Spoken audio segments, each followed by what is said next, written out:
Chicos, ¿qué tal? ¿Cómo están? Esta vez en Steam Racing les mostramos este trabajo. Le realizamos a un Hyundai Sonata del 94. El cliente anteriormente había adaptado otros faros que no caían con el vehículo y decidimos hacerle un cambio de look. Adaptamos unos faros ojos de ángel de una sola pieza, fabricamos un parachoque deportivo para el vehículo, acoplamos también el capó y el guardafango para que encajen los faros y miren el resultado, quedó excelente.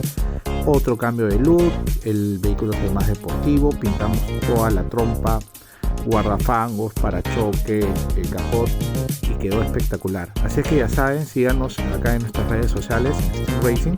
Si tienes un vehículo y quieres modificarlo, quieres cambiarle la trompa totalmente, no dudes en escribirnos. Un abrazo para todos, espero les guste. Acá les dejo otro videito para que vean cómo quedó.